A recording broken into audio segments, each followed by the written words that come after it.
When you walk through a storm, it is Anfield Agenda time. Craig is set for the day and the news. Sit back and relax, grab a coffee and chill, and enjoy the shenanigans tonight. Anfield Agenda. Anfield Agenda. YNWA. Anfield Agenda. Time for Craig to tell it straight. Watch alongs to fill your day. Make to subscribe and stay. Up the Reds, up the Reds. Oh, oh, ooh. Oh, oh, ooh. Oh, oh, ooh. Oh. Anfield Agenda. Anfield Agenda. YNWA. Anfield Agenda.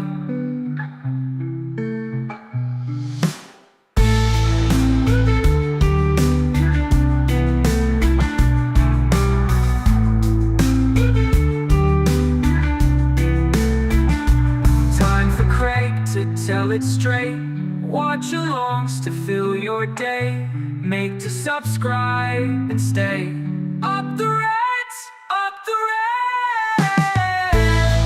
Oh, oh, ooh. Oh, oh, ooh. Oh, oh, ooh.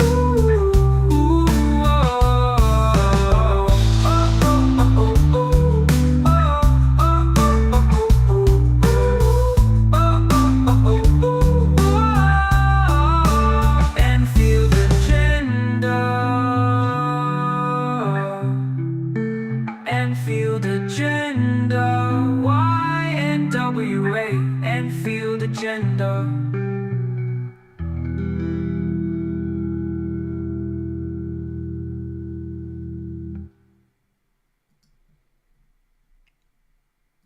What is up, my friends? How are we? And happy Valentine's Day to everyone. So look, who brought the chocolates, who brought the flowers, and who brought the champagne? Come on, I want to know. It is Valentine's Day after all. And of course, I'm here with you guys and not with my wife. I'm already in the doghouse, really. We all know that. So no change there. My wife took it into a Burger King, actually, as we speak. So there we go. Romantic, huh? Romantic Burger Kings on Valentine's Day. So look, folks, loads to get through. We're going to be talking about the Alexander Isak situation. We're going to be speaking about Ibu, of course, as well. A little bit about, a little bit about the Manchester City stuff. I've seen a couple of people in the chat asking me about that situation. So I'll give you my take on that, of course, as well. And anything else. But your weekend has started, so congratulations on that one. It is Friday night. And I hope you're all in for a good weekend ahead. Obviously, the Reds taking on Wolves on Sunday. Another game to look forward to. And we do know that Arne Slot has now officially been charged, along with Sipka Hulshoff, by the FA. Let's wait and see what happens with this. But we'll go through it all tonight, folks. And, of course, the latest score, thank you to the chat for keeping me up to date, is Brighton and Hove Albion 2, Chelsea Football Club 0. So, yeah, loads to go through over the next while. And thank you, as always, for giving up some of your Friday night to come and have a chat with me.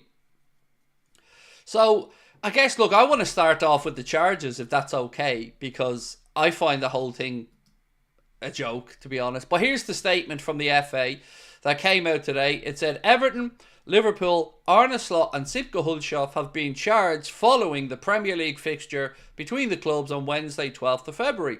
It is alleged that both clubs failed to ensure their players and or technical area occupants did not behave in an improper and or provocative way following the final whistle.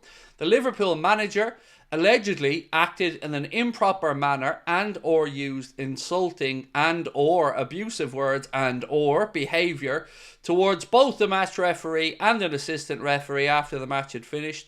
It is alleged that Liverpool's assistant manager acted in an improper manner and or used insulting and or abusive words and or behaviour towards a match official which led to his dismissal. It is further alleged that he acted in an improper manner and or used insulting and or abusive words and or behaviour towards a match official after being sent off. Everton, Liverpool, Arne Slot and Sipka Hulshoff have until next Wednesday, 19th of February, to provide their responses.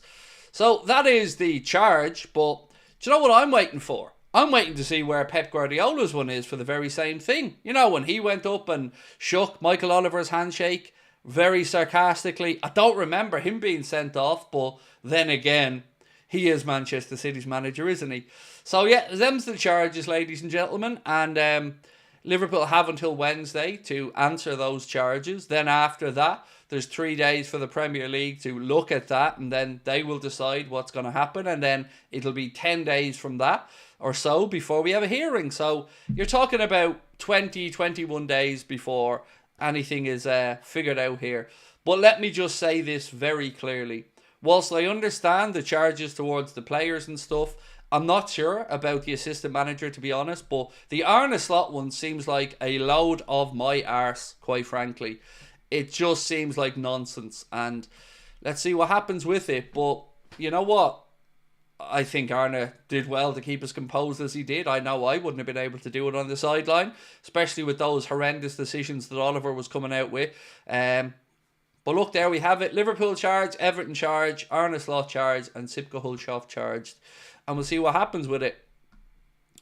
So, I guess I got to address the Manchester City stuff because a lot of people seem to be losing their minds over it. And let me just tell you, it's nothing to be too fussed about at the minute. So what's basically happened today is that the original APT charges, associated party transactions, were ruled null, void and unenforceable. So they've already been changed though. So nobody knows yet how the updated APT charges or APT rules are going to be interpreted by the panel. So that case still has to have its outcome. So today is kind of something and nothing. And I know a lot of people are getting worried because, you know, you look to the Manchester City 129 charges, I think it is. This won't have any impact on that. Not to the best of my understanding anyway. And certainly the Premier League are saying that nothing has changed here because the Premier League still have the new rules that they've changed after the last court case, and nothing's been decided about whether they're acceptable, legal or enforceable. So really nothing has changed here, other than Man City looking to put some positive PR out again to make it look like they've had another big legal win. It's kind of a nothing win, to be honest with you, because all it does is say that the rules that have already been changed were unenforceable and null and voided. So there you go. It's nothing to be that concerned about. It won't really impact, to the best of my understanding, the case with the 129 charges. And let me say this. I have always said I don't know what the outcome of this case is going to be. I've always said that I don't know what any potential punishment is going to be. But let me say one thing very, very, very clearly. There is absolutely no hope in hell that Manchester City walk away from all of those charges without any punishment. I say this having looked into the charges and knowing that some of them are just open and shut, to be honest with you. There is no legalese, there is no weaseling out of them. It's just about trying to lesser this for them. So I've never been concerned that they'll get away with all of them. I don't believe that they will, but I also don't know what the outcome is going to be and how it will be enforced. So let's just keep waiting and seeing. But again, it shows us that Manchester City have decided to just come in and throw a grenade into the Premier League and try and cause as much disruption as possible. And hopefully it all comes back to bite them in the arse. Certainly on the pitch at the minute, it's not looking rosy for them, is it? So yeah, that's pretty much it with regards to that one. So I wouldn't be getting too worked up about it. I wouldn't be getting too overly concerned about it. It is just pretty much an expected ruling that hasn't changed anything. So any questions right now on that, please do feel free to fire them in and I'll do my best to give you as much of an answer as I can on them. Could Man City have done all this to force the Premier League into a deal? No, not really. So the associated party transactions are basically trying to stop inflated sponsorship deals. So just to use Manchester City as an example here, sponsorship deals at the minute have to be what's deemed as fair market value. So they have to be comparable to other deals, which would stop, the likes of a friendly Abu Dhabi company coming in and going, oh, we want to sponsor Manchester City for £500 million for sleeve sponsorship. And that just isn't market value. So that's what this is about. It's Manchester City trying to say that basically blocking friendly companies or brands of the owners from giving you inflated sponsorship deals is illegal. That's what they're arguing about here. So we'll leave it to the legalese, we'll leave it to the professionals, we'll leave it to the journalists to cover this in more detail. Because let's be honest, folks, it's about time the damn journalists start earning their money. A bit of less brown nose and a bit more investigative journalism and we'll all be grand. So let's get through a couple of comments. Even at all, 18 months now on this wonderful channel supporting Craig, a fantastic dude who I believe is an amazing guy. Well, we love that, Heavy Metal D. Thank you. Appreciate you, my friend. Yorkshire T, how are we? Go, Craig. You say it as it is. Best Liverpool YouTuber. Appreciate you, sir. Thank you. So, look, that's all the boring stuff out of the way. The FA charges and the Manchester City APT rules. So we can push that to one side and get into the fun shit now. So what do we want to start off about tonight? Do you want to go Konate or do you want to go Isak? Which one do you want to have the first chat about? Did I watch the match for hope? I did not. No, I didn't. I seen KSI apparently scored an own goal or something, but I haven't had time today to do anything really. I popped into Dunk's Cop Talk TV's chat just for a quick second to say hello, but other than that, I'll be just flat out today. Right, so it seems to be a mix of Konate, Isak, Konate. Right, I've seen more Konates, I think, so let's go with Konate. So look, let me start off this conversation by saying I don't think you have anything to worry about as Liverpool fans with Ibrahima Konate at the minute. There is a report that suggests that Paris Saint-Germain are going to make a play for him and he's open to the move. I don't believe it, quite frankly. And I'll tell you why I don't believe it. You've already seen the stuff that Konate came out with saying that he wants to stay at the club, loves the club, will die on the pitch for the club. And I truly believe him when he says all of that. To me, this is a little bit of a reminder to Liverpool to get their finger out and get the contract offer, a reasonable one on the table. I've no doubt that Paris Saint-Germain are interested in him. Absolutely, I believe that, they're going to want the best French players playing there. No problem. Liverpool still have a little bit of time on our side here. We have the end of this campaign and one more before Ibrahima Konate's contract is up. But again, it's going to come back to the word respect. And Konate deserves a new contract, deserves a pay bump, deserves recognition for being one of the best centre-backs in the Premier League and in Europe.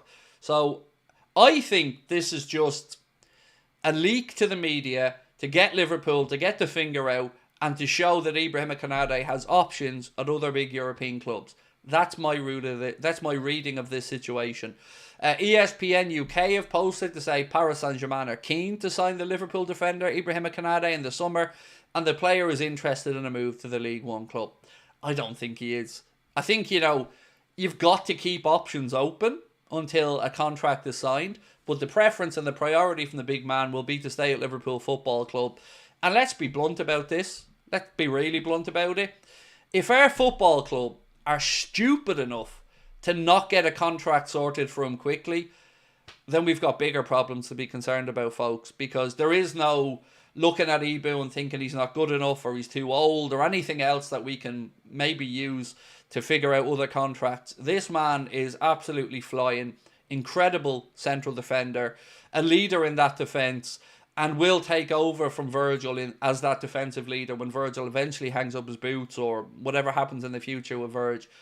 I'm honestly really relaxed about it because I can't think for 1 second that there's anybody at our club stupid enough to not want to tie him down. Because where are you going to get a better player? Where are you going to find a replacement? We've brought him in. He's nurtured and coached and improved himself to becoming an absolutely amazing centre-back. Yes, there's always few concerns about whether he carries some muscle injuries and stuff like that. But he wants to be here. He's loved by us. He's staying. I just think, again, the club are making a meal out of getting the contract sorted out. And that's embarrassing. And I've said this time and time again. It's not a good look for our football club when we constantly see everybody being lowballed. And make no bones about it, folks, they are being lowballed. There's no reason. These guys all want to stay. We don't know about Trent, but the rest of the guys, we know they want to stay. So I think it gets sorted out, and I think it gets sorted out as soon as the other ones are sorted. I'm pretty relaxed about Konate. Now, the other contracts, look, I'm as concerned as anybody else, but there's just no reason. Like, let's say, for instance, they thought, well, we think we can get better elsewhere. Who are you going to get? Be realistic, because we already have a shortage of centre-backs at the club. Joe Gomez is out for the remainder of the season. Jarell Kwanzaa is still developing as a centre-back, and Virgil's future's up in the air. They are not stupid enough to make it look like we need to go and get 6-7 players just to get back to where we were before we go to improve again. So, as much as I'm a drama queen about a lot of stuff, this gets sorted. So, I'm not really concerned about it. I really, from my heart to hearts, believe it gets sorted. I've already covered it, Corbin, mate. I covered it at the start of the stream. It's nothing, really, mate. All it was there was a ruling today that basically said that the old associated party transaction rules are null and unenforceable. But it doesn't really change anything because those rules have already been changed, and now we're waiting to see what the arbitration committee think of the new changed rules. So today's win is nothing. All it is Man City PR looking like they had another legal win. That's it. You don't need to be concerned by it. Now, if the new rules are deemed to be illegal and unenforceable, then the landscape will change. Then any club can have inflated sponsorship deals, and we could be in for a pissing contest.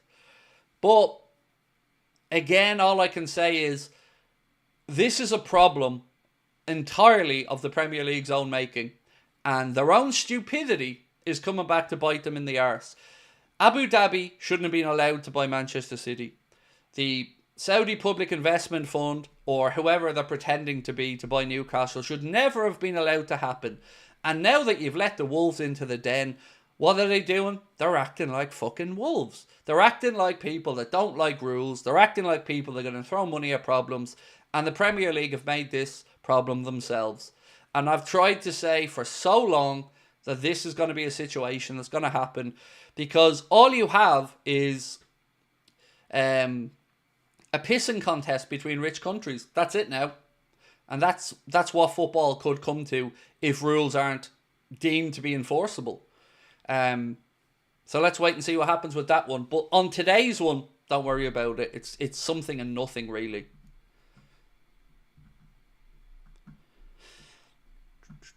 What about FIFA's investigation into Oliver? Look, Michael Oliver, I actually looked back last night through every game that he's refereed. Every single Liverpool game he's refereed. And it doesn't look great. Let's just say that. If you were to look at the results from when he referees us and average that out versus our results in most other games, we tend to draw or lose an uneven amount of games when Michael Oliver is in charge. Now, I'm no statistician. I'll leave this to the likes of Paul Tompkins and many other fine people who can put this better than I can. But every game, every big game Oliver is near with us ends up in, at the very least, a draw by the looks of what I've been looking through. And you gotta wonder, right? You gotta wonder. I just don't think he's very good anymore.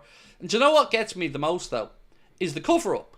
And I don't mean covering up anything corrupt or anything like that. I mean what you've read, right, after the Liverpool-Everton game. Now, correct me if I'm wrong on this, but what I've read, and what I assume you've seen, is millions of articles about Arne Slot, about the Decore incident, about Curtis Jones, and about the end of the game. I haven't seen one goddamn article calling out Michael Oliver. Not one. Not one fucking article from any of these so-called journalists who, once again, are pulling up the shutters and towing the company line. He's shocking. And again, no accusations of corruption. I'm saying he's a terrible referee that has been at the centre of many, many big incidents that have been questioned by every club's football fans. So where is all the journalists writing about it? as always, it'll be referees have a hard job, referees shouldn't be abused, referees yada yada yada yada, but never any accountability for these referees, for these arrogant arseholes who think that it's all about them. No, nobody holds them to account. So, journalists, get your keyboards out, grow backbone, and start actually doing some work. Because Michael Oliver needs to be looked at, because he is bang average and should not be getting the high profile games he's getting. Ask any United fan, Arsenal fan, Liverpool fan what they think about Oliver. And we can't all be wrong, because this is one of the few times where people have come together to say, nah, it's not an anti-anything, it's just a terrible referee making terrible decisions. So, yeah. Again, there's another little bitch in the chat saying, no news as usual, just send super chats. I've literally spent the entire opening of the stream talking about APT transaction rules, talking about Arne Slot and his ban, talking about walking people through what could do it, talked about Ibrahima Konate's contract, and you say no news. Just say you don't like me, bitch. It's okay. I get it. You want a little pat on the head, dude. It's alright. It's alright. I get it. Your mammy didn't breastfeed you. It's alright, mate. It's Valentine's Day. I'm in a loving mood. You know? If you want a Craig cuddle, is that it? You want a Craig cuddle? Because, you know, you're Craig curious. And I've never, ever, ever, ever, ever, ever asked anyone to send the super chat. Nor will I ever ask anyone to send the super chat. It's not how I'm wired, bro. I'm not in this for the money. I'm making a fine living, thank you, of my own hard work. So, again, I'm okay. Just admit you're Craig curious, you love me really, and you just need attention because you're lacking something in your life. That's alright, man. I hope you find whatever the hole's missing in your life is. I hope you find it. I hope you get that love. It's Valentine's Day. Many hugs and kisses. Right, so, best I get back to all these super chats though, you know, because they are starting to pile up here, bro, and I'm a busy guy. So I best get to them. Right, Heavy Metal D, how are you, bro? Said, super excited for the Isak news. I've been saying for a while now that I think we should have a look, and now my dreams could be true. Do you know what? There seems to be some substance to it, and I'm going to move on to speak about it in a minute, man. I just got to grab another super chat up from Sonny. He said, another coup incident incoming. Wouldn't be surprised if there's already a video of Oliver insulting Liverpool and Slot already. So, genuinely, I don't think there's an anti-Liverpool thing with Oliver. With some others, like if you ask me, do I think that Paul Tierney had it in for Liverpool because of the run-ins with Klopp? I'd say absolutely. But with Oliver, I'd say Morey's probably awful at his job and arrogant. You know, he's 40 years of age and he still wants to be the centre of attention out there on the pitch. I don't know if he just wasn't good enough to be a footballer or something, and you know, because he used to be one of the best referees, but over the last few years, his standards, man, have gone through the floor. So, yeah, I don't know. And can I agree with this, Barbie? Toxic people in the chat is so disgraceful. They're just weird, aren't they? They're just weird, like. So, you know, we're coming in and having a chat and having some fun and talking with each other and trying to go through the news. And all these arseholes have is negativity. They, you know what? They don't deserve our attention, really. But, you know, I like to bite back sometimes because, you know, that's just me. But appreciate you, Barbie. Thank you. Right, we've got Hooper for Sunday's game. And then we've got Craig Pawson, Grim Reaper, for the game against Aston Villa on Wednesday.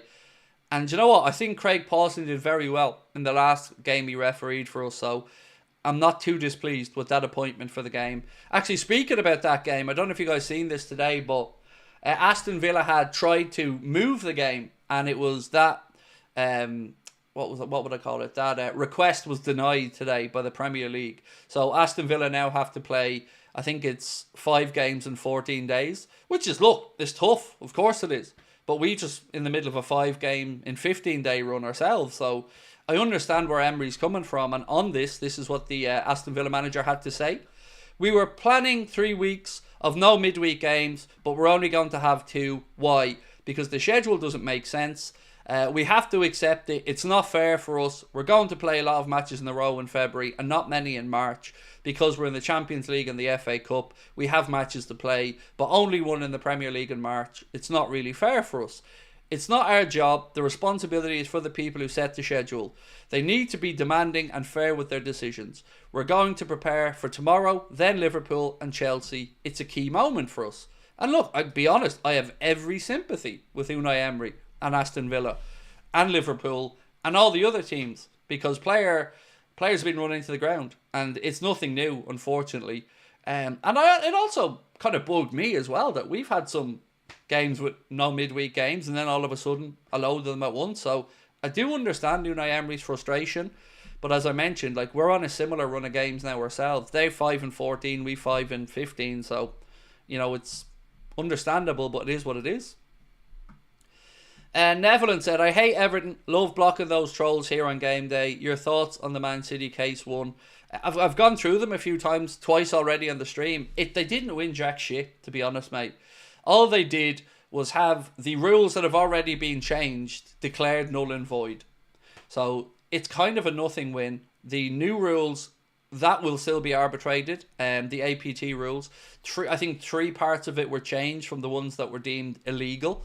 So we have to wait and see what happens with that legal challenge. But again, today's one I think is just Man City looking for some more PR about wins. There's nothing to really be concerned about. But if they win the other case for the changed rules, that could be a bigger headache. That could, because that would open the floodgates for inflated sponsorship. Danny, we send super chats because we love this man.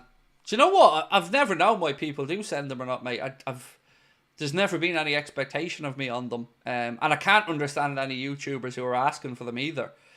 I look at it like this. I'm nobody special. I do nothing special. I'm lucky enough that people want to come in and spend some time and have a chat with me. I will dip into the comments as often as I can. But of course, I always have to give priority if somebody spends their hard-earned cash and brings it up. But there's never any expectation of it from me whatsoever, dudes. Dudes and dudettes, excuse me. Yeah, it's lovely. And it's very humbling to think people think that much of you. But God almighty, I'm not in this for the super chats. So yeah, I don't know. Like, I'm probably the worst YouTuber when it comes to the financial side of my channel. Don't sell at as in I don't push merch or at don't have any affiliate deals where I try to get you guys to buy stuff with links other than the 2 channels we're sponsorship with, and they're fixed deals anyway. So I don't make any extra or any less if people go and buy the stuff. So again, weird. People just want to hate. I get it. But if I could give these trolls any advice, it would be sincerely, enjoy your fucking life. Don't be wasting it on me. I'm not worth your hassle. I'm not worth your aggro. Just go and do something that makes you happy. The internet should be about pornography, shopping, and footy chat. Stuff that makes you happy.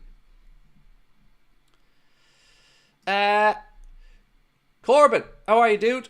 Said, what would you give Isak, contract-wise, 250k 5 year? Right, well, let's get into the Isak talk then, mate. You've put me in, and I will answer your question, bro. I'll leave that up while we're discussing this so I don't forget to go back to it.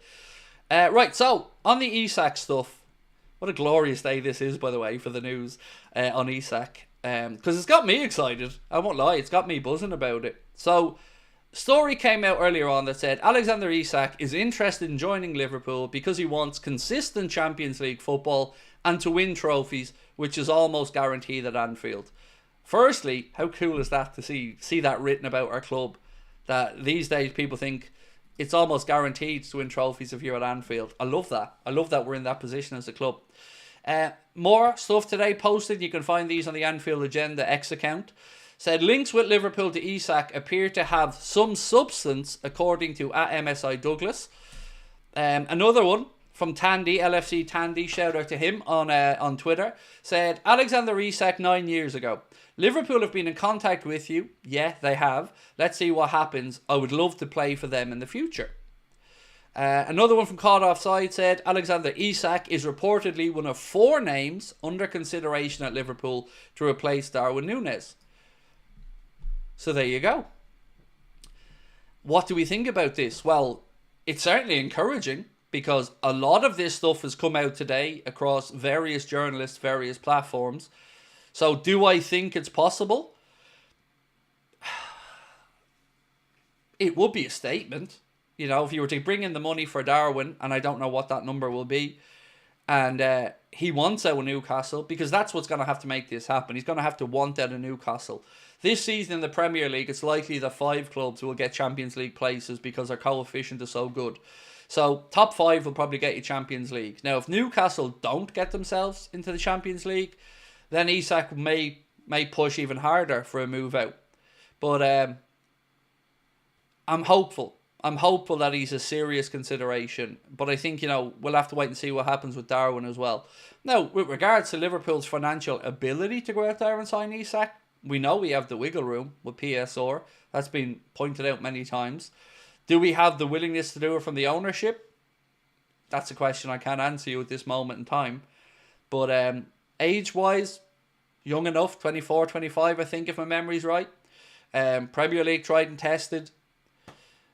And if we bring in big money for Darwin, and you have to up that by, I don't know, X amount, maybe even Joe Gomez goes to Newcastle. I don't know how this may work out. But I think it's possible. And I've changed my stance on that a little bit because of sheer amount of stuff that's come out today to suggest that Liverpool may well be interested in it. Now, our owners, as I keep saying, you know, let's wait and see what happens there. But and to answer your question, Corbin, about the wages I'd give him, look, if you're bringing in somebody for 100 million quid, as an example, and it'd probably be higher than that, but let's just say 100 million quid. Well, you can't be sticking them on 60, 70 grand a week, can you? So, yeah, I would think you're talking 200 anyway. 200 upwards, I don't know. But you'd have to reflect the status and what you paid for them in the contract offer. So, you know, let's see. It's exciting stuff, though. I mean, God, could you imagine our attack with him dropped in there? Wouldn't say no. On that article that said one of 4 names, I'd love to know the other names. I'd love to see who the other names being bandied about are. Now, what we can't have is a situation where we get strung along here for months and months and months and months and months, and lots of stories come out about Isak, and we get all the Liverpool are monitoring, Liverpool are interested, Liverpool are fond of, Liverpool are XYZ, and then we end up with a 40 million quid striker from somewhere else. So, you know, the pressure's on FSG, Edwards and Hughes this summer. They've got to get the transfers right. They've got to invest. And then we'll see what they're made of. So, let me ask you guys, though. Let me get a poll up in the chat and see what you're thinking.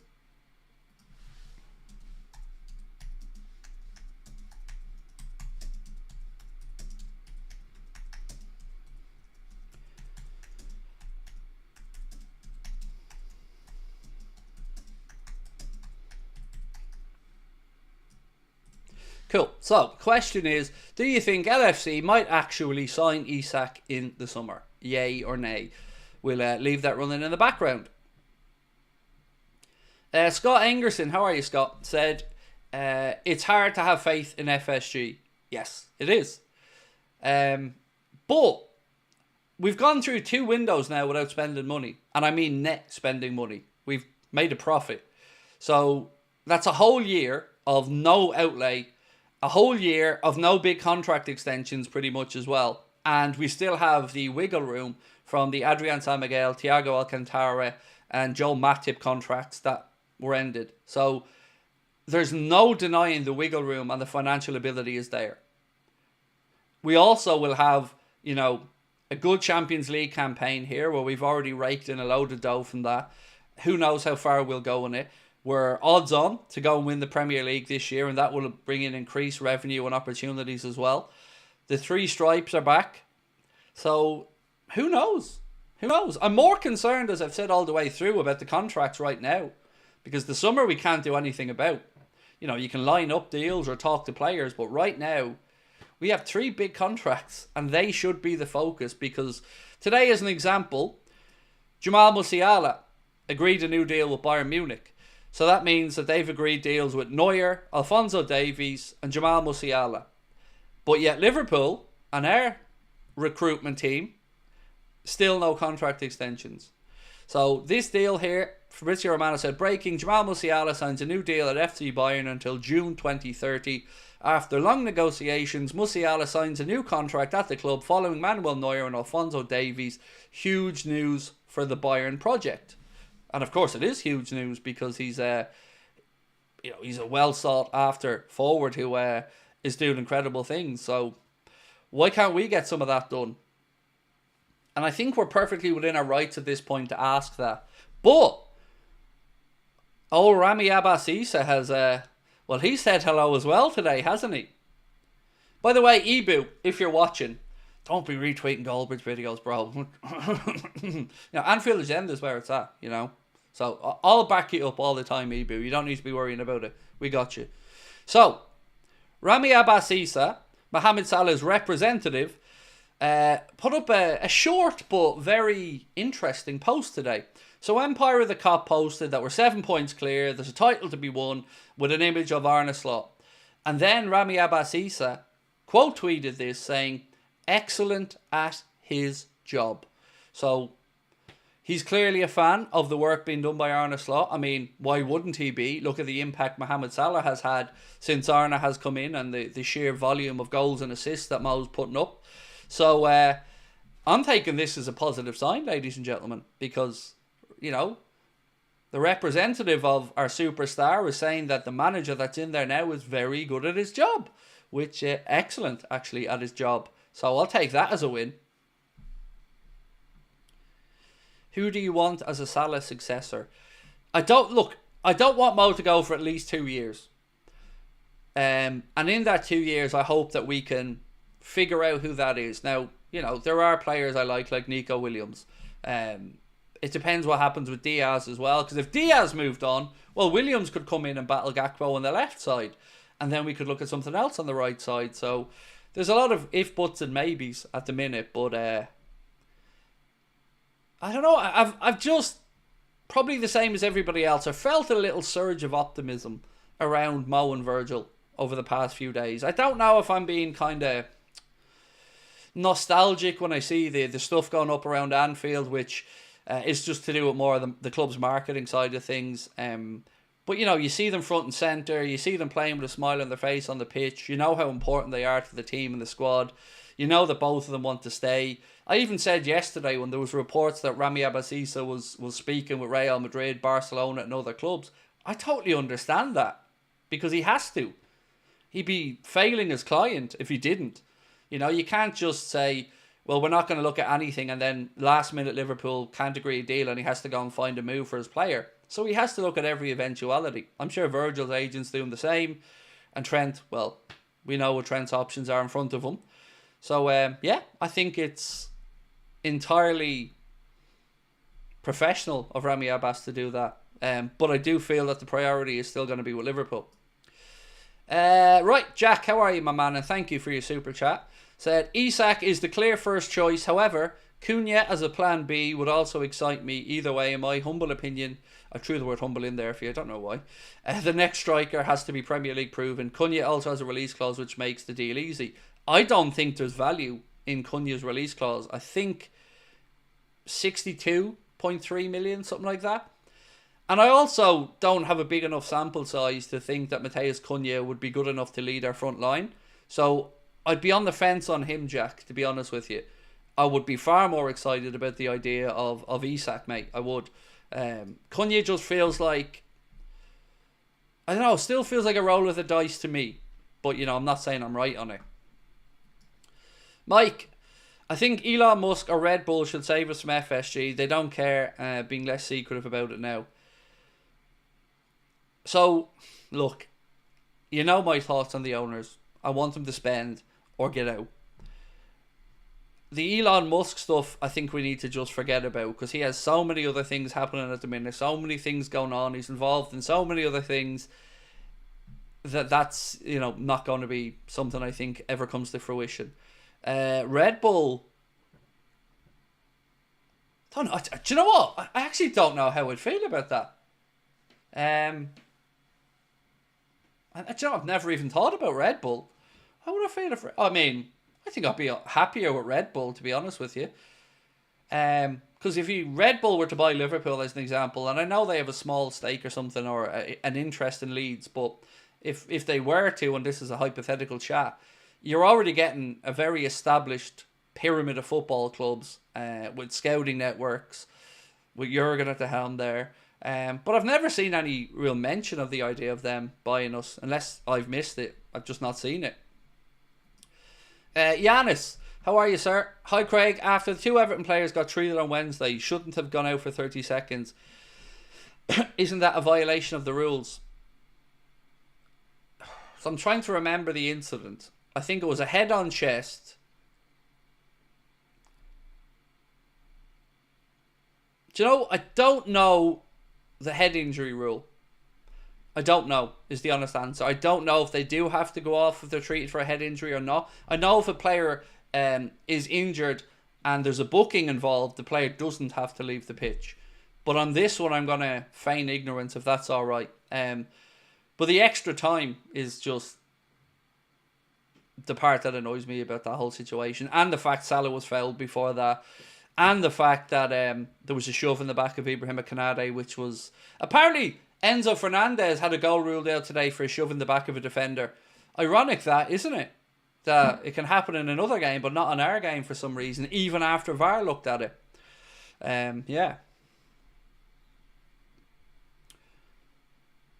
Stefan Bojcetic got engaged, did he? Nice one. Congratulations to Stefan.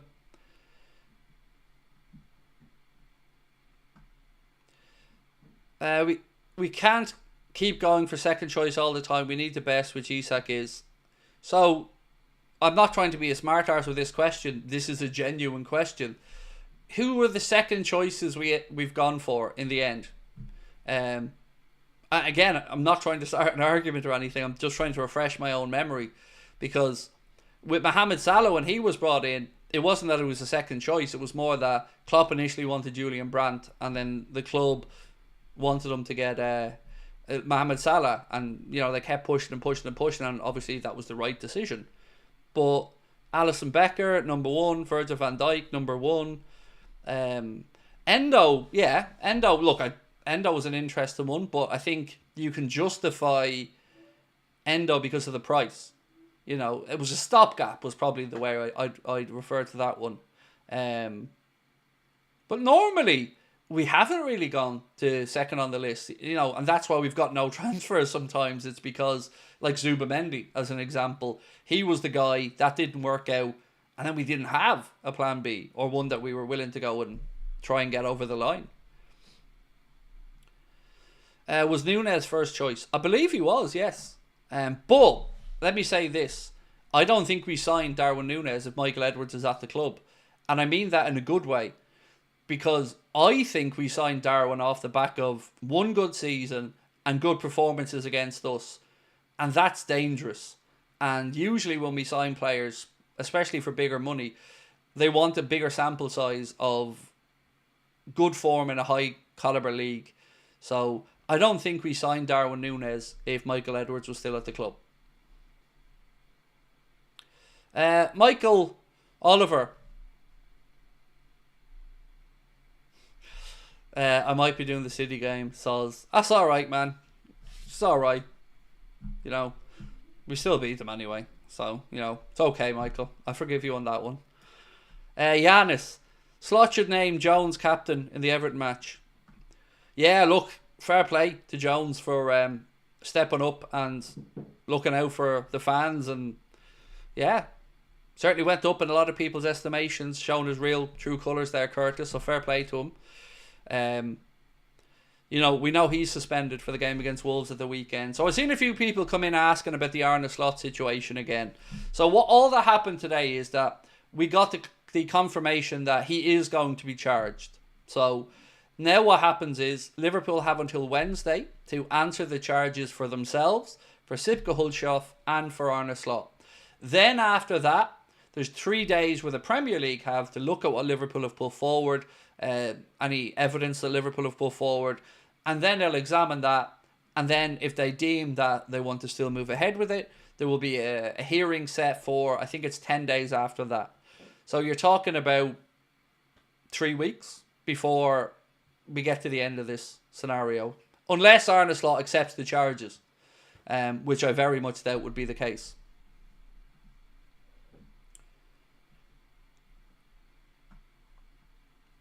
Did you see the interview of Rafa on Sky about the 3 contracts? I did, Guilherme. I did, mate. And he said he doesn't expect all 3 to get sorted. And he was talking about it, I think, more from the financial side of the club rather than the players maybe wanting to stay or not. But I did see it, and like yourself, mate, I found it very interesting that Rafa was not expecting all 3 to be renewed.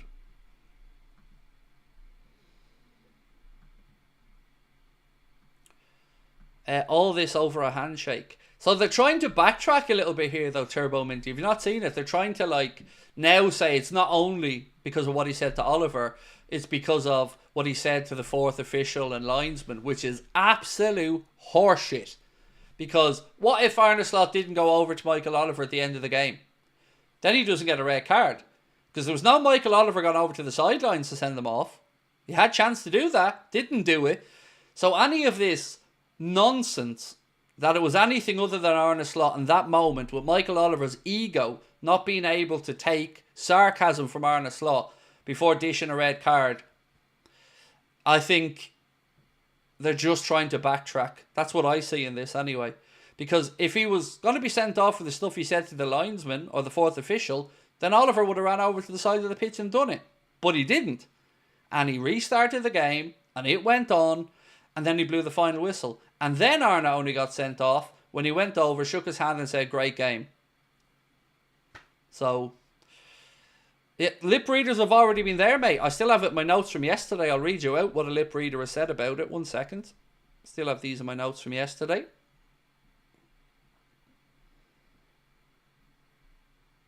Right. So, to the referee, just to Michael Oliver, he said, well done. That's it. That's the extent of it to Michael Oliver. Well done. Now, if he said it sarcastically or not, that's a different story. But I remember Pep Guardiola going up to him at the end of a game, I think it was at Anfield, and being far more animated, far more sarcastic. Don't remember him getting sent off for a yellow card, do you? Why might that be, Michael? Huh? So yeah, that's what he said to them. What he said to others, at an assistant referee, he said, that's not a push, it's a fucking disgrace. So that's what he said to the assistant referee. And to the other linesman, he said, well done. So he said, well done to one linesman, great game to the referee, and shouted, that's not a push, it's a fucking disgrace. So if that justifies a red card, I give up. I give up. Because we hear players out there swearing, shout. Look, Bellingham, do you remember Bellingham shouting at the linesman recently? Don't remember any red cards being issued there. It's all horseshit. All of it. It's nonsense. And again, they're just making a rod for their own back. Because the media darling Pepinald Guardiola wasn't sent off for it. Did City beat their charges? No, they didn't. Not even close to it. Nor will they. Again, people need to... Like, when City's charges are sorted out, you will know. Like, it won't be this tiny little story like today. It will be everywhere. You'll be bombarded with it.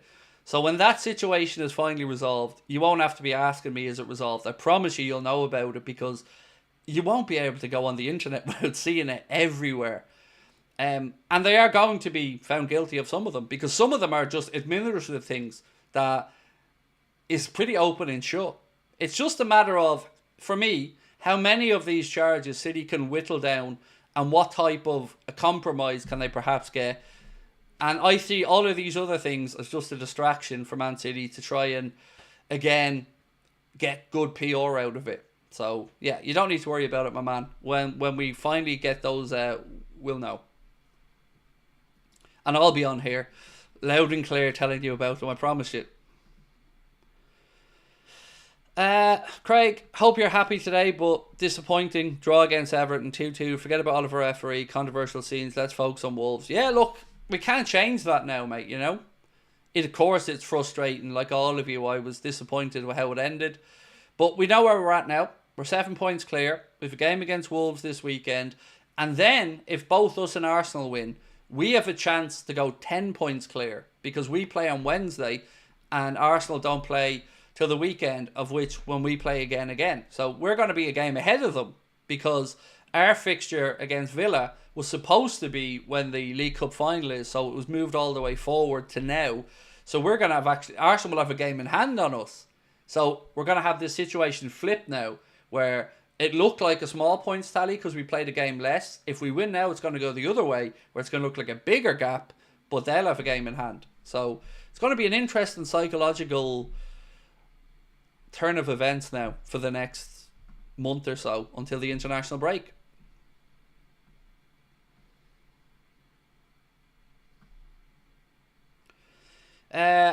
Swede Jonathan LFC, how are you, bro? Said, can't wait to see a Swede in a Liverpool shirt again. It's been a while with Hugo Larsson, Isak rumoured. An exciting time to be a Swede. I will tell you what, mate, we'd all be very happy if Isak finds his way to Anfield.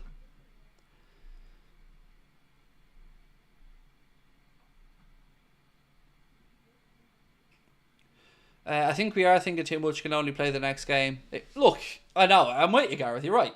But I think we both win this weekend. So I think Arsenal go and beat Leicester on Saturday lunchtime. And then I think we beat Wolves at Anfield. So that ticks off another game, which means there'll be 13 games to go. And then we take on Villa. And that game, to me, is absolutely massive. If we beat Aston Villa, we'll have a 10-point lead over Arsenal, who will have a game in hand. But it takes so much pressure for me off that Man City game then. Because then, let's say we drew at City and Arsenal win and win their game in hand. Well, then what are they back to then? 7 and then 5. Still a good lead. And then we play Newcastle. But don't forget, they have some tough fixtures of their own coming up. They've got Chelsea, Manchester United, away to Nottingham Forest. So, you know, I wouldn't be just concerning ourselves about us because I do think there's going to be points dropped by both.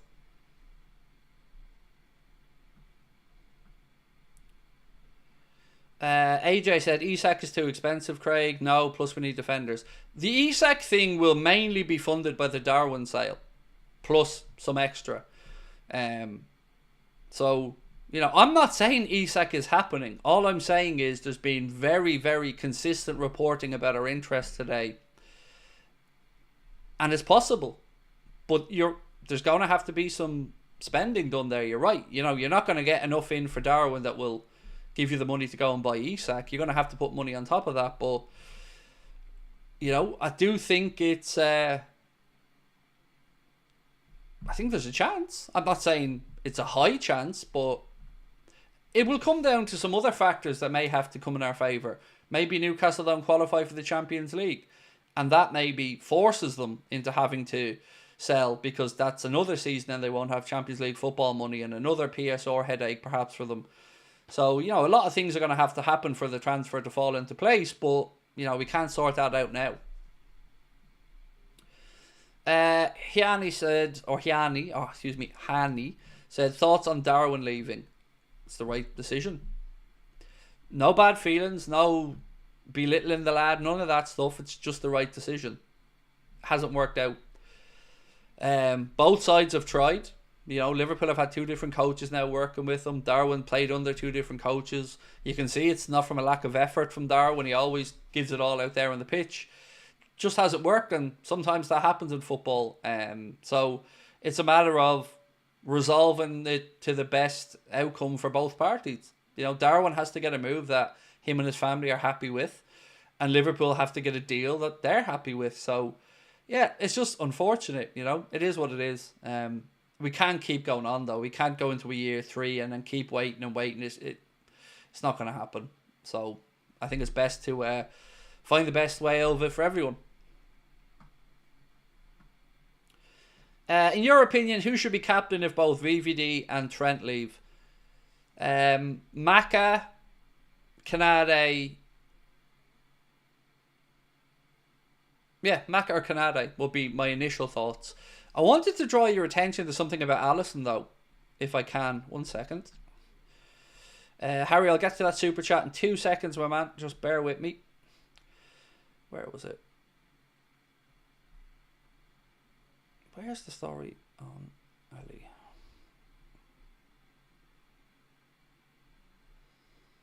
Sorry, I'm playing catch up with my own notes here.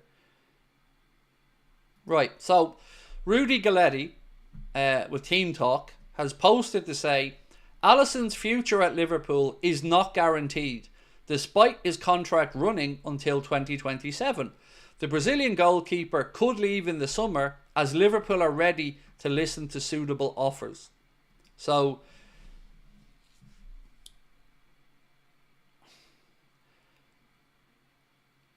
we can either believe that or not believe it. But not believing it, I don't need to explain it. You know, if you don't believe it, you don't believe it. And I don't know, to be honest. So, but if we are to believe it and just play it out for a second, the only reason I can think of is that Liverpool feel that maybe these injuries are starting to catch up on them and may become more frequent, and that they can't rely on Alisson as heavily as they could before. Again, we're taking a lot of this as a leap of faith here because we don't know what's happening. But that's the only reason I can think of, because it's not going to be about not being good enough, is it? You know, he's an amazing goalkeeper, the best I've seen in my lifetime at Liverpool anyway. We know Georgie Mamardashvili's coming in, but if Alisson's moved on and Kelleher's moved on, that's a lot of change in the goalkeeping department. To bring in a goalkeeper that we haven't seen kick a ball in the Premier League yet, and then not know who the backup is. I think Yaros's contract is also up, or at the very best has a year to run on it. So there's a lot of uncertainty at the club, and it worries us. Because you've got the contract renewals for the boys, Konate's contract, Alisson's future, Kelleher's future. You know, that's a lot of uncertainty right there.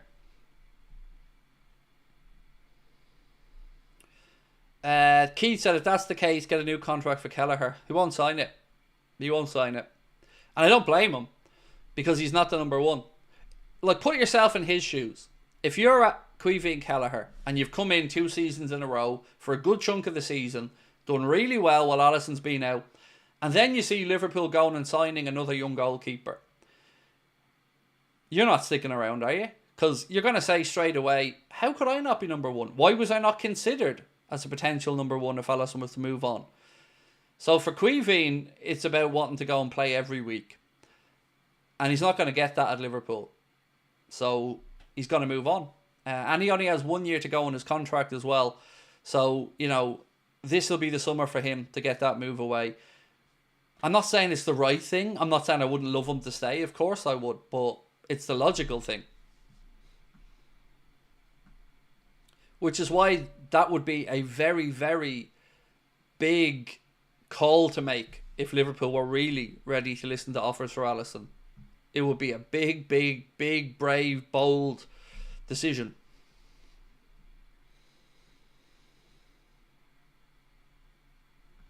Ellis Moore said, is there a world that Kelleher and Gomez go to Newcastle and Isak comes the other way? I mean, it's football. You know, you never say never. Player trading is not as common really as much as we talk about it. But, you know, maybe. Newcastle are certainly keeping tabs on Kelleher. Gomez has been linked with a move there before. Unfortunately for us now, with Gomez being out for the remainder of the season or a good chunk of time, doesn't really give us any opportunity to put him in the shop window or anything, or to show that he's fully recovered from that hamstring situation. So there's a lot of work to be done at the club, and it's very concerning that it's still dragging on and on and on and on, and we've no clarity. You know, you look around. United have done contract extensions. City have done contract extensions. Bayern Munich have just done 3 big contract extensions, and Liverpool are still not paying the best player in world football money to stay. I don't know. I don't know what to say about that other than I find it embarrassing as a fan that we haven't found a solution for Salah yet, or Virgil. It's laughable to me as a fan.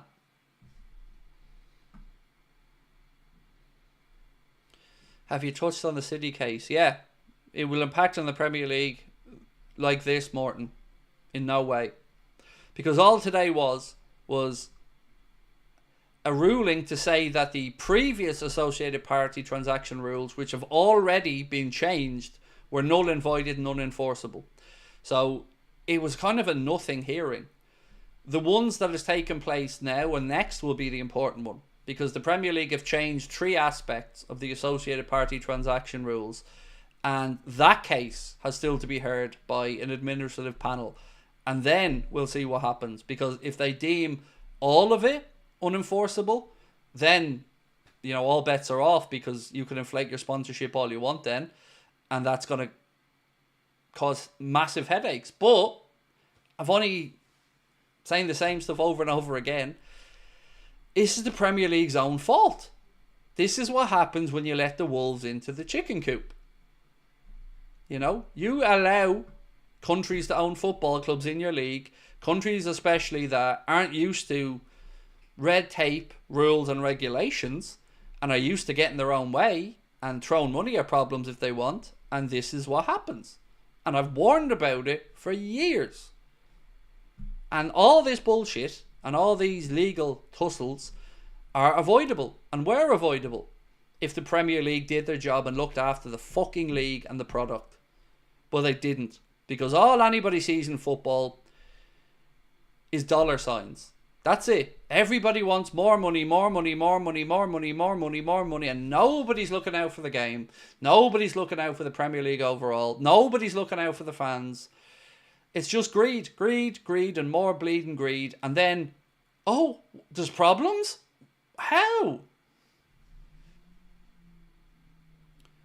Did you see the Qatar wants to buy Spurs?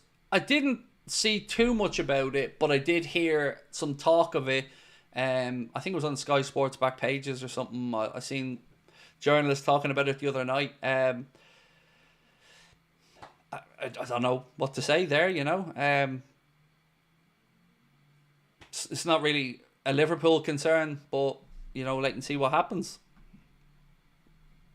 Thoughts on a long-term replacement for Robbo? I like the kid from Bruges, the Koipa. Then you've got Kirkes, obviously. And then, who was the other? The one from Girona was another name that Liverpool were being linked with. I can't think of his name off the top of my head. I'm sure somebody in the chat will let me know. Yeah, they're the main ones that have been linked. Yuri's name is still being mentioned as well. Gutierrez, thank you, mate. Yeah, so let's wait and see. I'd be amazed if it wasn't one of them, to be honest with you. But, you know, let's wait and see what happens in the summer. I don't necessarily know that it'll be a Robertson replacement, by the way. I think it might be a Costas replacement, personally. But, you know, let's wait and see. Hato would be an interesting one, but he's not really... I think he's more of a left-sided centre-back, right? And that should be a deal that we do regardless, Hato, you know, because Gomez is going to look to move on in the summer, I believe. So then you'd have Van Dijk if he extends, Konate, Kwanzaa and Hato. Which, you know, is three of those four are still very young and relatively young, and with their careers and the peak of their careers ahead of them. So be a sensible piece of business. We know that Gravenberch had invited him over to a game this season recently. I can certainly tell you that he's a name that Liverpool have looked at, but, you know, I don't know who we end up making moves for in the summer in the end, because I don't think anybody can say look you in the eye right now and tell you that, because we need to see... There's like 3 pathways in front of us. There's the one that none of the players are renewed on, where we have to go out and shop for a whole new spine. There's the one that some of the players are renewed in, and, you know, then we have to go out and shop for the other holes in the squad. Or then there's the one where all of the lads renew and we just have 2 or 3 tweaks to make. So I don't know which way it goes yet. Huijsen is another name linked to centre-back as well. Came in from Juventus to Bournemouth. Richard Hughes will know all about that deal. I think he has a 50 million clause in his deal. There's so much that's up in the air at the minute, but I don't think you can really plan on any of it until you know what's going on with the contracts.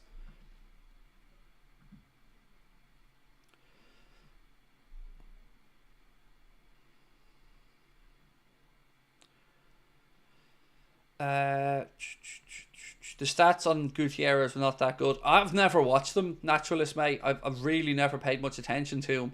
And, you know, as soon as I seen the words City Group as, you know, the owners of the team he's with and stuff, you just think, well, if he's any good, surely he ends up at Man City. So, let's see, what else have we got in the news today? 1 second.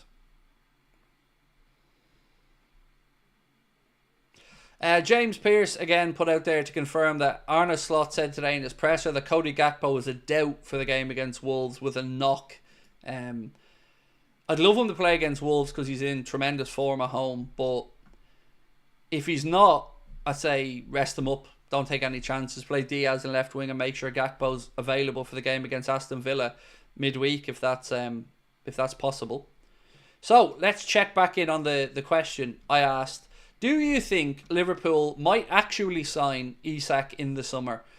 Do you want me to leave this running for a bit longer because it's close enough, or do you think we have a big enough sample size in it? I'll give it another 10 or 15 minutes. If you haven't voted, please do.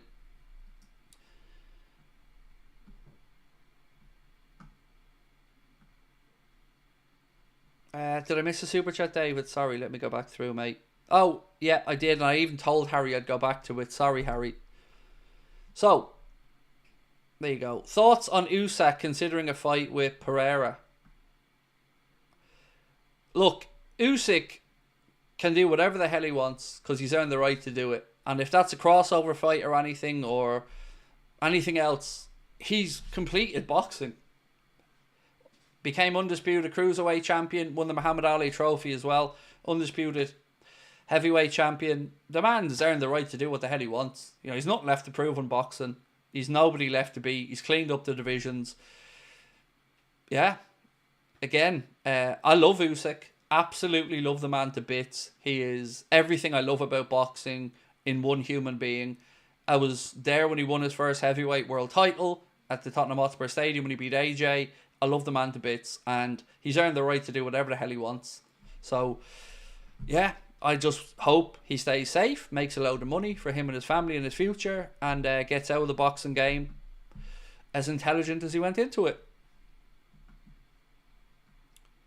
Have I seen the news about Zaire? No. Is this related to the Sam Maguire post somebody asked me about a few minutes ago? Because I'll be honest with you, I don't want anybody from PSG ever. Because I think you only play for PSG if you're a mercenary. But I look, I've no idea if what is exactly as Sam said. If anybody knows there, is this it here? Actually, I think I have it now. I think Mark sent it to me. Sorry, 1 second. So the possibility of joining Liverpool is an alluring prospect for the young midfielder. He's already held talks with Ibrahima Konate about a potential move to Merseyside. Fair enough. Do you know, I'm going to be honest again, folks, and say I don't know much about him. I don't know how good he is or isn't. That's all I can say, really. I'll leave it to others to talk about whether they think it's realistic or he's good enough, because I just don't know. Because I don't watch much of PSG.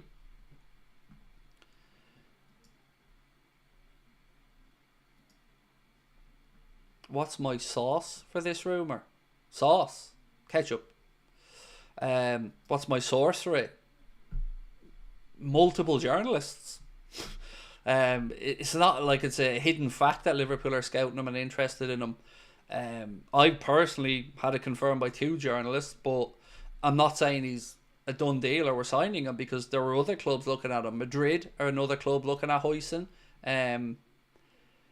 So yeah, I'm not saying by any stretch it's a done deal or anything, but he's a name that's under consideration. And you don't even need me to have a source, mate. Many journalists have written about it. Can I say happy birthday to Dave? Oh, of course, Dave. My man, happy birthday. Yeah, delighted. Happy birthday. I hope Sinead and Christine have spoiled you rotten. Happy birthday, yes. He's the French Curtis Jones. Wow. French Curtis Jones, there you go.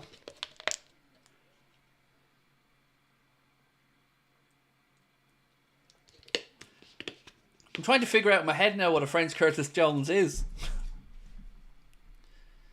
So he's going around starting fights and derbies, is he? Come on, Curtis, get stuck in. Who would you consider the GOAT of boxing is? I think, again, it's a very personal question. It's about eras. It's about, you know, who made you fall in love with boxing, who you liked. For me, my wife actually asked me the other day who my favourite fighter is of all time. And the answer is Joe Calzaghe for me. But he's not by no means the best fighter ever in the history of boxing. Far from it. A brilliant fighter with an unblemished career. But I loved Calzaghe. I grew up and I remember watching Joe Calzaghe with my dad sitting together. And I love him. I just think Joe Calzaghe is a warrior. And probably my favourite fighter of all time. But not the best, but definitely, you know, my favourite.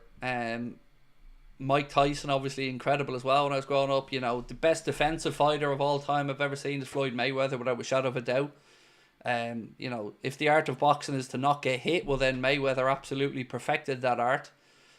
Yeah, it's just a bit of what you like, you know.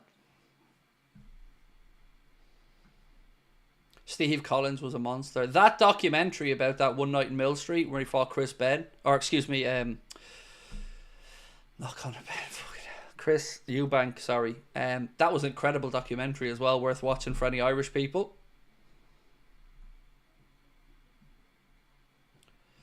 Ashley James said, being Welsh and loving Joe, I think Roy Jones Jr. and Andre Ward beat him.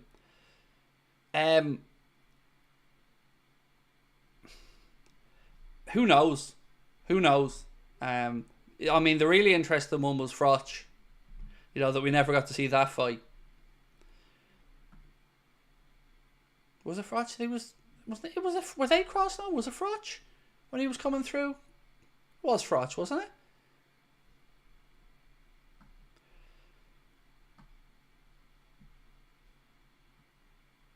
I was thinking Calzaghe beat Roy Jones.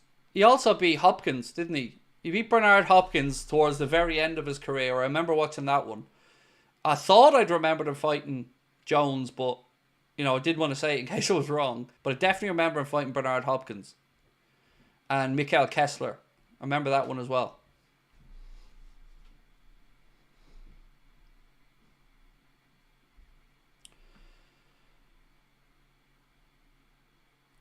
News on Konate, new deal, Craig. He said he loves the club. It's a long way from the reporting that was around a little bit earlier on, but that said PSG are interested in him, and the piece said that he was open to it, although I think this is just agent work to get him a deal and get it sorted at Liverpool.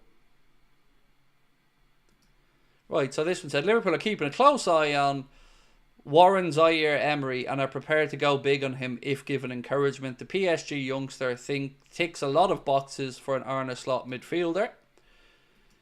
And then after this, said Liverpool hugely admire him. The club's recruitment team sees him as the perfect option for Arne Slot's style of play. He's both technically gifted and covers a lot of ground. The possibility of joining Liverpool is an alluring prospect for the young midfielder. He's already held talks with Ibrahima Konate about a potential move. So there you go.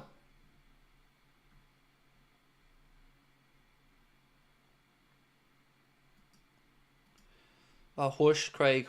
Hoisin sauce. Even the chat got it. I don't eat hoisin sauce, so that's probably why it went over my head to Dean, your man. Sorry. But there you go, man. Yeah, it definitely went over my head. No problem admitting that one, bro. Right, so let's end this poll on Alexander Isak and whether we think that Liverpool will realistically buy him. So we've had pretty much 1,200 votes on this one now. And the question was, do you think Liverpool will sign Isak in the summer? Yay or nay? 54% of people that voted think no. I think I wouldn't expect it, but I think it might be possible. So I'm probably on the fence. Does Craig like broccoli? Love it, Johnny. Love it. Big fan of it. I'm well known for it. You know, I love it a little bit al dente, you know, a little bit crunchy still. Don't want it overly cooked. But I'm a big fan, man. I can't have a pizza without lashing broccoli on it. Sometimes I even just put it in the bath with me when I'm having a bath, you know, just open a bag of broccoli, chuck it in the bath, just sit back, relax, and enjoy the beautiful green little heroes that they are bobbing around in the bath with me. I fucking hate broccoli.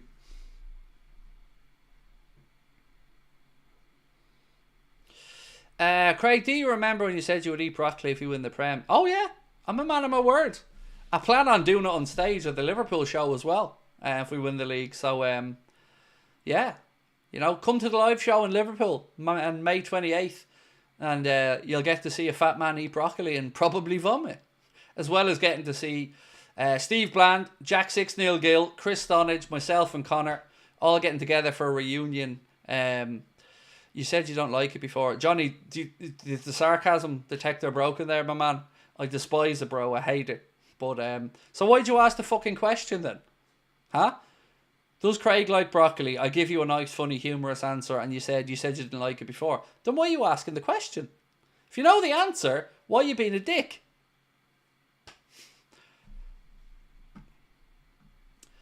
And again, sarcasm was, I thought, very clear there, Johnny. Yeah, so yeah, hope you guys come along for our end of season party, because it's going to be a fun night. All 5 of us together for the first time. Everyone that's played a little part of Anfield Agenda's journey. So yeah, come along, see us, Hot Water Comedy Club, May 28th.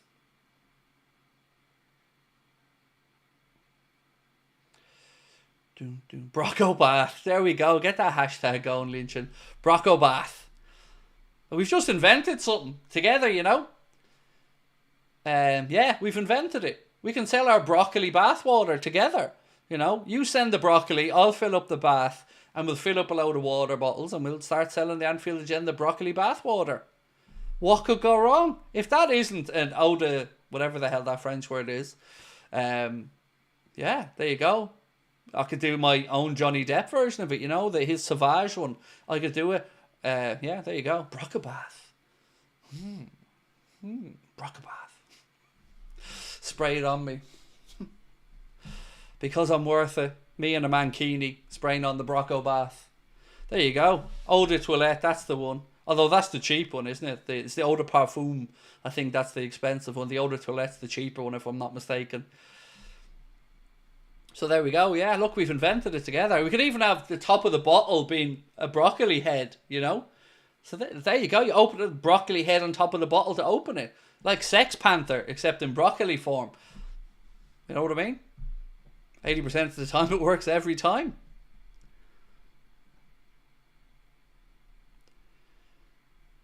Johnny's profit is at 69.5 million. I tell you what, Johnny, if it comes to market, mate, I will happily make you a co-creator, bro, because, you know, you did start the conversation, Johnny, so it's only fair that you get a bit of the business. We'll go on Dragons then, all of us. What are you selling? Brocco Bath, the Eau de Parfum from the folks at Anfield Agenda. The little bang of piss off this, Craig. Yeah, it might have been I might have stayed in the bathroom for too long.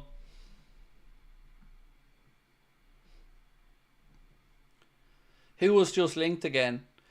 There you go again, Adam. Ruining it, bringing it back to football. God. So yeah, we were talking about Emir Zaire. What's his name? His full name? What's it called again? Warren Zaire-Emery as being somebody who'd been linked. Sam Maguire linked him to us, and then we were talking about Alexander Isak earlier on in the stream. There's been a couple of reports today about him. Give me a little bit of encouragement.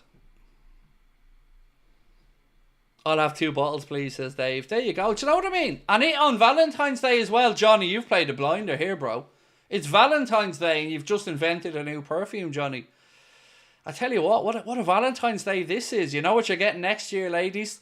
The old Brocco Bath Eau de Parfum.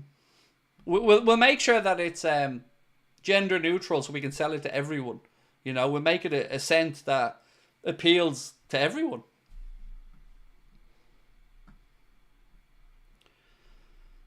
I'm sorry, who? Warren Zaire-Emery, PSG midfielder. You may know him as the French Curtis Jones. Oh. Oh, I like this one, Didinho. This one hasn't got over my head. I got this one. Eau de Florette paired with Craig's boxers. I mean, we're on to something here, mate, you know? You can even order extra skid marks. What did I treat my wife to? A Burger King.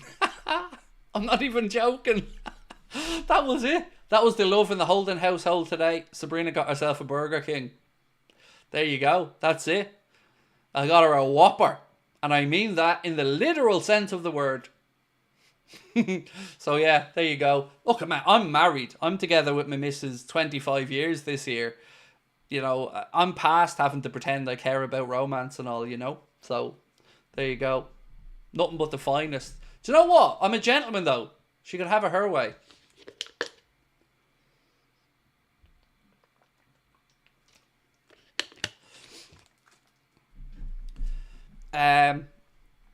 Petter said, Craig, we've just lost 3-0 to Brighton. I heard. It's not looking good there, Petter. It feels like it's going to be a real battle for those last couple of Champions League spots this year. Newcastle, Chelsea, City, Bournemouth.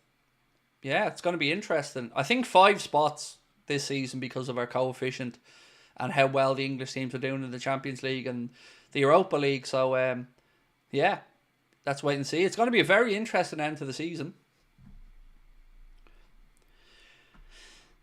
Did you let Serena have a Whopper today? No, she's just in from work before I started. She's on she just finished week 1 of our 3-week introduction course to the fire brigade. So hopefully after the 3 weeks, then if she passes all the tests throughout the 3 weeks, she'll start in the fire service here in Wexford, and I will be one very proud husband. Her grandfather was a firefighter, and the opportunity came up, and she tried last time and wasn't quite at the fitness level at the time, and went away and worked really hard for a few months and has come back ready to go. And yeah, she's just finished the first week of it. So I can just kick back now and put my feet up and be a kept man.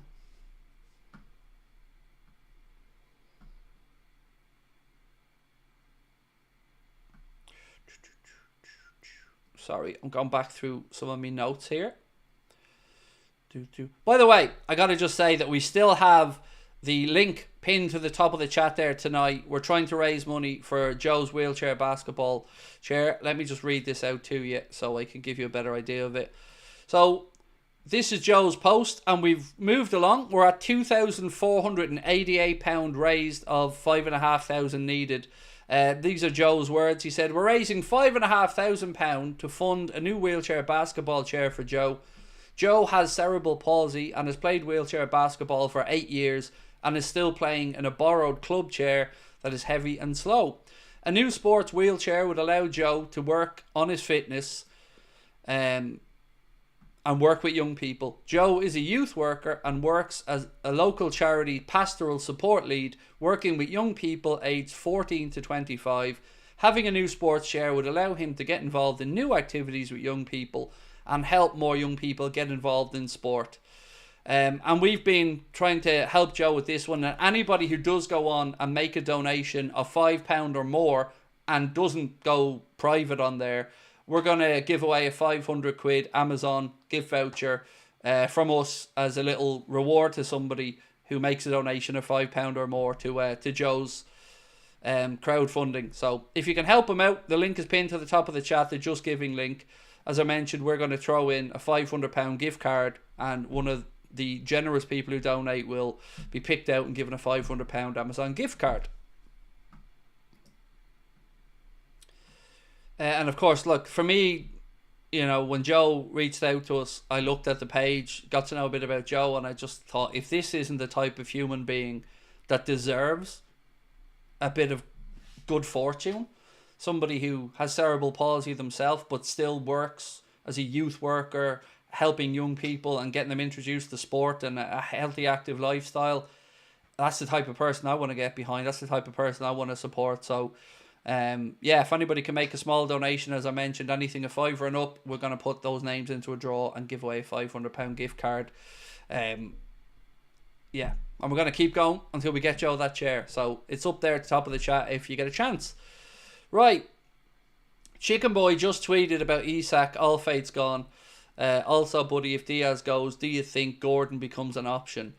Or possibly Jamie Gittins? So, Gordon, no. I think that new contract signed at Newcastle puts an end to that. Gittins is definitely a name that a lot of clubs are looking at, the Borussia Dortmund player. I'm not sure.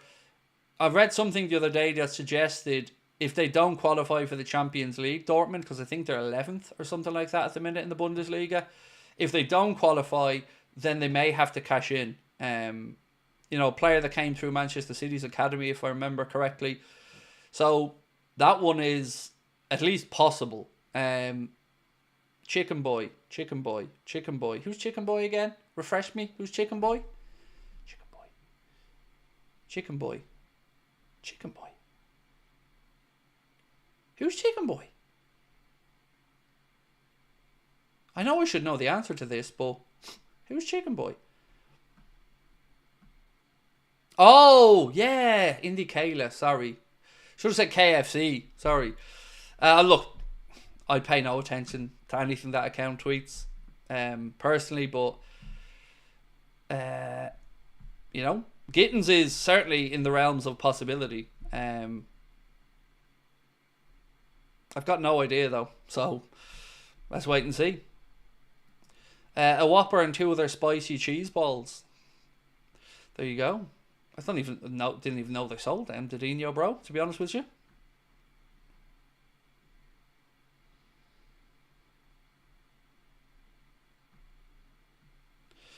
Craig, we're now Broccoli FC. All of us will make it to the Roast Dinner Football League. Good. I like it. We just need to get Gravy as the sponsor, get Bisto on board as the sponsor, and we're done.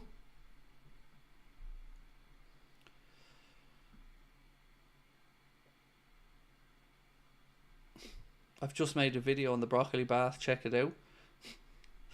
Oh, I love that that's happened already. That's brilliant. Wait, where's this? I feel like I've forgotten something in my notes that I haven't told you yet. 1 second.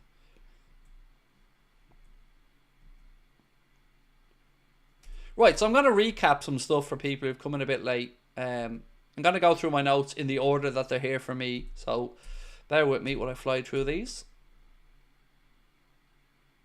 Right.